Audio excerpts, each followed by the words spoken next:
sensitive channel, and in today's video you aren't going to see my face because today is a pretty chill day for me as far as like I guess my appearance, but I am showing you these beautiful bottles of perfume as I continue my discussion on my fall/winter perfumes. So my first fall perfume video for 2021, I really just stuck to the perfumes I'm wearing for fall, which is weather that's cooler than summer, but not really cold. But here in Indiana, it feels cold to me now. It may not feel cold to other people who have been here longer, but I'm from Alabama. Anything below 60 feels cold, which is why even in the summertime, when I am cooling my apartment, I never put it at 65. Ugh, like no, that is freezing for me. So of course, once we get below 60, to me, that's cold. We're in winter, even if it's not officially winter. So the rest of this collection that I'm showing you today is basically a combination of perfumes that work for fall, but also for winter. So let's start with L'Interdit en Rouge by Givenchy. I'm not French. I never studied French. I studied Spanish, so I don't know if I'm saying that right, but I am trying my best. I did look up the word to see how it's supposed to be said, and from what I understand, is L'Interdit en Rouge. If I'm wrong, let me know in the comments below. Or if you don't care about the pronunciation, let me know in the comments below.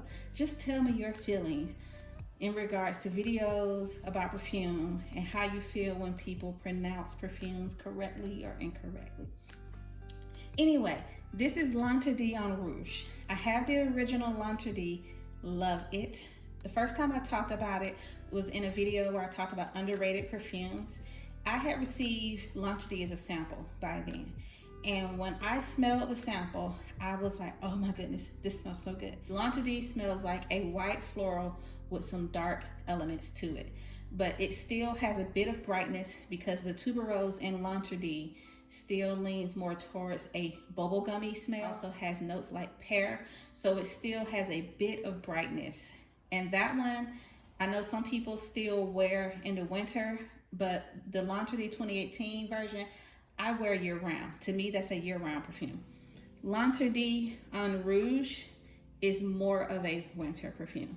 I have yet to smell the L'Interdit Intense, the one that has the sesame note. I never bought it because I never got a chance to smell it. And knowing that it had sesame, I didn't feel comfortable blind buying that because I've never smelled a perfume with sesame seed in it to know if I like it or hate it. But when I heard about this one, L'Interdit en Rouge, it pretty much sounded like the red hot spicy version of L'Interdit. I love a red hot spicy perfume. One of my favorite spicy white floral perfumes is Alien Fusion, and that one smells like a floral, ambery, white floral, spicy, beautiful joy. I wondered if these two would smell similar. I wondered if L'Interdit en Rouge would smell similar to Alien Fusion. Thankfully, it does not, even though I wouldn't have minded at all if it had, but I don't necessarily want a collection that's full of dupes. So this one smells different enough to where I don't feel like I just bought another dupe of a perfume I already have. It does still have a lot of similarity to the original L'Interdit 2018, but the spiciness makes it different enough to justify having both to me. This one, I'm more likely to just think of as a winter perfume. I don't see myself really ever wearing this in warm weather because the pimento note in here, which is a pepper note, and the more intense density of this one just smells like winter perfume, cold weather perfume. The disadvantage to this one is it doesn't last as long as the original L'Interdit 2018, but the lasting power isn't horrible. And when I layer it on top of my L'Interdit body cream, the lasting power improves. I did try layering this on my Alien body cream just to see if that worked. It did not. Don't do it. I mean, you can try it. It might work for you. But when I did it, I almost got so angry that I wanted to send this back. But then I remembered, Allison, you doing crazy stuff. You layering Alien with Lancer D on Rouge, girl, you tripping. So I tried again by just layering this on top of the Lancer D body cream. Works much better, smells amazing. It's basically a spicy, white, hot floral.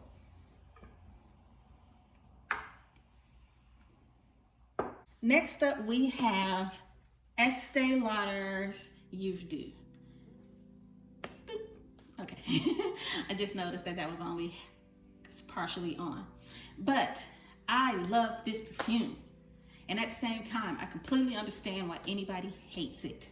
If you have smelled this perfume and started punching the air, baby, I get it. Because this one is intense, especially on the initial spray. Let me describe it for you. This one smells like thick, heavy passion. I want to use a word that's not so PG-13, because you know, when we upload our videos, they ask us questions about the content. I want to still be able to answer correctly, so I'm going to choose my words. This is the smell of thick, passionate, intimate interactions. Very animalistic, a bit feral, and quite strong. That's not a smell that I think a lot of people just automatically love. Though truthfully speaking, when I wear this, I have always assumed I would not get compliments. Instead, I definitely do. People will, oh my God, you smell so good. And they sound shocked and confused, like a part of them is thinking I shouldn't like this smell. And that is completely on brand for any perfume that smells like thick, animalistic, passionate, intimate interactions. You would think you don't like the smell of it, but perhaps you do like the smell of it. So that's the effect of this one. It's so intense that I have never worn this perfume on its own. I always layer it to kind of calm down that thick, intimate intensity. This one is the original, the grandmother of perfumes like Coco by Chanel and Opium by YSL. Opium and YSL, clearly the perfumers for that one had smelled this one and they were like, I gotta do something similar. I gotta do something just like this, but different, more on brand for whatever company I work for. And my thought is, if I'm going to have the Neos, I might as well have the Pro Fight. If any of you know anything about Greek life and pledging, you get that analogy. If I got the Neo fights, I might as well have the Pro Fight just to stay true to this instead of new to this. Okay, so to move on from the weirdness, what I like about this perfume is that even though it's relatively inexpensive, it's so inexpensive to be a, I guess you could say, a designer perfume or a department store perfume. I don't know if Estee Lauder is considered a designer brand. But to be a department store perfume, it runs relatively inexpensive, around $40. To be a $40 perfume, this scent itself, someone could have put this in more expensive packaging and said it was Tom Ford or some type of niche brand, and people would have totally believed them. People would smell this, and if you had a $120 price tag attached to it, they wouldn't argue with you, because the lasting power on this is crazy. The projection on this is crazy. The uniqueness on this is crazy. So if you want to get a sense of what expensive niche perfumes tend to smell like, but you don't want to spend that type of coin, go ahead and get Estee Lauder Youth Do. I just remembered something else. Okay, so this opens with that intense animalistic smell, but as it calms down, yes, guess what it really smells like for the rest of its wear? It smells like Coca-Cola. It really does smell like Coca-Cola once that intense feralness calms down. So if you are scared of how this sounds initially, And if you get a chance to test it out, just do one spray on the back of your hand, let it calm down, come back after an hour, see if you enjoy the Coca-Cola smell of this. I really enjoy the fact that it smells like Coca-Cola, and I think that's why it layers so well with the other perfumes that I layer it with. So let's talk about that. So when I wear Estee Lauder's Youth Dew, the way I usually wear it is that I lotion up with a white floral perfume. I'm sorry, a white floral lotion or body cream. I spray the Youth Dew on top of that, and then on top of Youth Dew, I spray some type of white floral. And my go-to white floral of choice is Gucci Bloom or Kim Kardashian 2009, which Gucci Bloom and Kim Kardashian 2009, those perfumes pretty much smell alike. Right now, I'm conserving my use of Gucci Bloom because it's a sentimental bottle for me because my sister bought it, and I also have it in just a 1 ounce bottle, and I want to save it for sentimental reasons basically.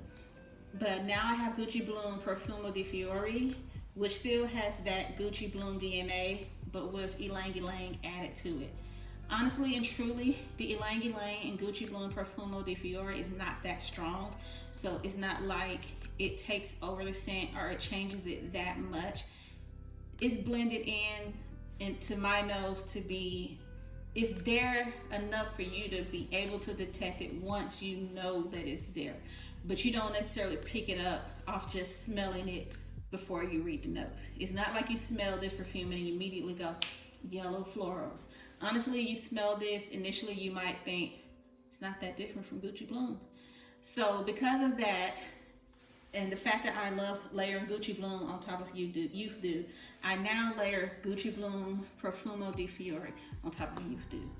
I can still wear this on its own, and I do. And when I wear it on its own, I just layer it on top of CeraVe moisturizing cream, because that cream helps perfumes to last longer without changing the smell. But when I layer it on top of this, the overall smell to me is divine, and this is when I get the most compliments. Whenever I layer a white floral perfume on top of Estee Lauder Youth Dew. And the white florals of choice that I like to layer on Youth Dew are Kim Kardashian 2009, Gucci Bloom, or a Gucci Bloom flanker.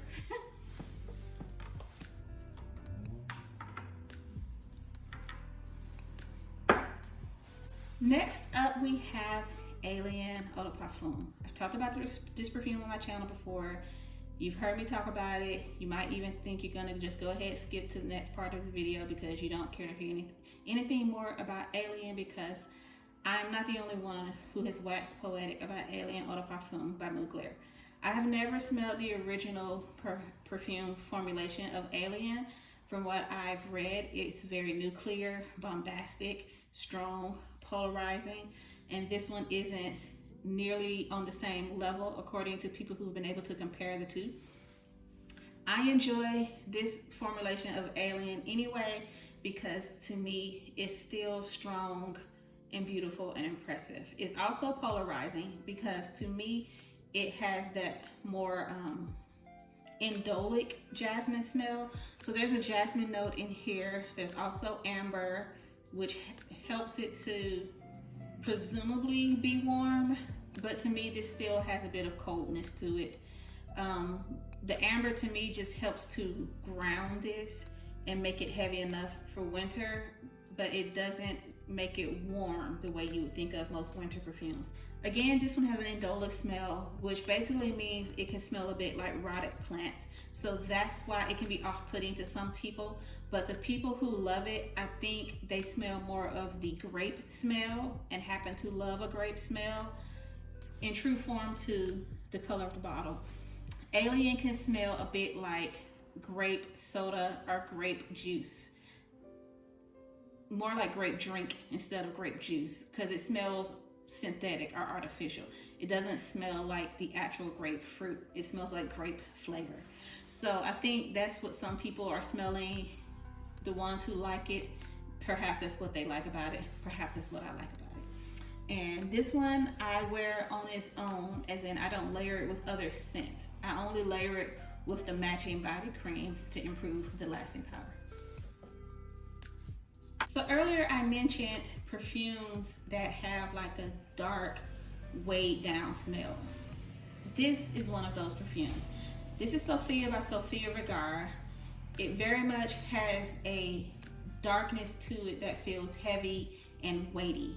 Sometimes perfumes that have a darkness to it, they just have more of a, it's not a heavy darkness basically. This one is a heavy darkness, like it weighs down the perfume, and that can be overwhelming for some people, but I love it, especially in cold weather. So this one is often compared to Coco Mademoiselle by Chanel or La Vie Est Belle by Lancome. I get the comparison, but I feel like those comparisons are what has ruined this perfume for a lot of people. A lot of people have bought this perfume simply because other people have said, oh my goodness, it smells just like Coco Mademoiselle, or it smells just like La Vie Est Belle. And they buy it expecting that smell, and then they're disappointed. Don't go into this thinking it smells just like La Vie Est Belle or just like Coco Mademoiselle. Instead, go into this thinking it's more like the celebrity perfume version of those perfumes. Celebrity perfumes have a reputation for being not as high quality or not as well blended. That reputation a lot of times has been justified. Sometimes it has not. There are celebrity perfumes that are very high quality in the way they smell and the way they've been blended. But most of the time, when people think of a celebrity perfume, they usually think of a perfume that some celebrity just kind of slapped their name onto to make more money. A perfume that the company who is working with the celebrity, they just came up with a cheap concoction that smells similar to something else that's already popular. This perfume, when I smelled it, I wouldn't be surprised if Sofia Vergara had turned in bottles of Coco Mademoiselle or La Vie Est Belle when she was explaining to the perfumer what she likes. But at the same time, this doesn't smell exactly like those perfumes. To me, this is a good investment if you have those perfumes, but you treat them like special occasion perfumes, but you still want to have that type of smell day to day. If you want that type of smell day to day without using up your expensive bottles of Chanel or Lancome, then get this one. This perfume, I usually just wear it on its own. I used to layer it with Dark Temptation by Be Layered, which is their version of Oud Bouquet. That combination is nuclear. If you have a Oud Bouquet perfume or Oud Bouquet dupe and you layer it with this, you gonna slap somebody's mama in her nose with your perfume. You ain't gonna raise a hand, but you gonna slap people as soon as you walk in the door wearing that combination. So if you don't mind slapping people without having to raise a hand, layer Sofia Eau de Parfum with Oud Bouquet or an Oud Bouquet dupe. You still get compliments on it, but your perfume takes over the room. It surely does. I haven't been wearing that combination lately. I think because I can't find my Dark Temptation. I recently moved up here from Alabama to Indiana, so it's somewhere in my stuff that I haven't fully unpacked or gone through yet. But maybe once it gets really, really cold, I'll try to find that container of Dark Temptation by Be Layered and layer those two together. But right now, I just wear this layered over moisturized skin, and it works just fine that way. Last but not least is my favorite, my baby in the collection. And not my baby as in it's a little bitty baby perfume. No, no, no. My baby as in my dear heart of perfumes. My love. The source or the recipient of my adoration. I love this perfume. This is my Burberry Black by Burberry, obviously. I don't think this is the elixir version. I don't even know if there's a difference between the elixir version or not. But I got this perfume because I went to the department store last year, had a little extra change. I was like, I can treat myself. So I went to the department store not really knowing what I would get. So I was just walking around and looking, and I saw that there was only one bottle of this left. So I said, that one, I want that one, because there's only one bottle left. I hadn't even smelled it, even though I had smelled my Burberry, the pillar in that whole series, and I knew it smelled good, but I had never smelled my Burberry Black. So I did smell my Burberry Black lotion, so I guess it's not quite true. But anyway, I got this one, and then the sales lady was hesitant to give it to me. She was like, oh, it's the last one. And I was like, yeah, I want it. Like, I don't know if she was saving it for somebody or for herself, but her hesitance made me want it even more. I was like, give it to me. That's how I felt in response to her trying to not give it to me. I can be triggered sometimes. Let me know if you all get triggered sometimes by people trying to keep you from something. Anyway, I bought this one, I smelled it, and it was amazing. This has a peach note. I mentioned that because that peach note is what potentially makes this not a safe blind buy. Any perfume that has a peach note basically has a synthetic perfume oil in it. And for some people, if they can smell the synthetic nature of a perfume, they do not like it. That doesn't necessarily mean that they hate perfumes that have synthetic oils, but certain oils smell synthetic. And peach oil tends to smell synthetic or run synthetic. And that's because there is no oil that comes from peaches that smells just like peaches. Whatever oil you're able to pull from any part of the peach, from my understanding, it doesn't smell like peach. I know there is a peach, there's an oil you can get from the seed of the peach, but it smells woody instead of peachy. So I say all that to say, if you are someone who is sensitive to the synthetic nature of some perfumes, then maybe you won't like this one. But if you're like me and you're not bothered by that, then you need to try this one out as soon as possible. This to me is a dark perfume that still smells bright. So Youth Dew is dark and heavy. Coco by Chanel can be dark and heavy. Sofia Eau de Parfum, dark and heavy. Oud Bouquet, Oud Cha, dark and heavy. But this one is dark and bright. So if you're wanting something for winter that's dark but still bright, because you're a bright girl or a bright person and you just want people to smell how bright you are, even in the winter time, then get my Burberry Black. Again, the peach note in here is what can be off-putting to some people, but the peach note is in here is what makes it smell bright.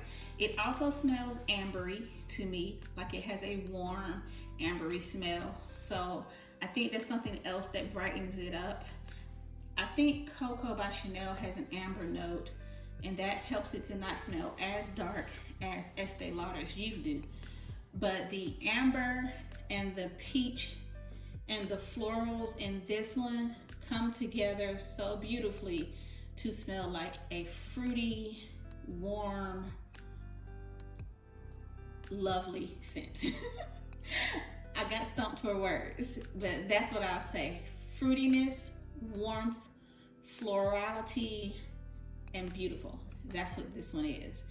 And it has that darkness to it that doesn't make it smell like Coca-Cola the way Youth Dew does, but it still smells appropriate for winter. You can wear this in warm weather, but you just have to be a little softer on the trigger. In the winter, you can be heavier in your sprays with this one, but in warm weather, if you just love this one so much that you want to wear it year-round, just be a little lighter on the trigger. You know, don't pull so hard on the trigger in warm weather with this one. The lasting power on me, I don't know how it is on you, but on me, the lasting power is amazing. The projection is amazing. Your nose can go blind to this.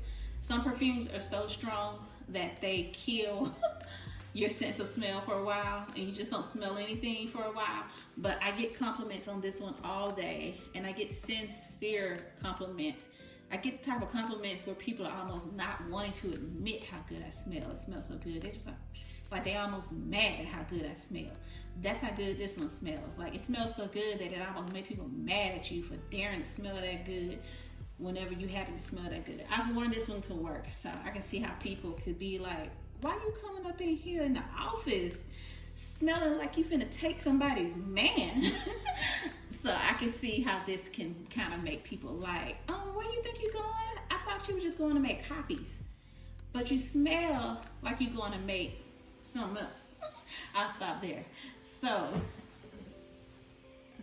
that concludes this video.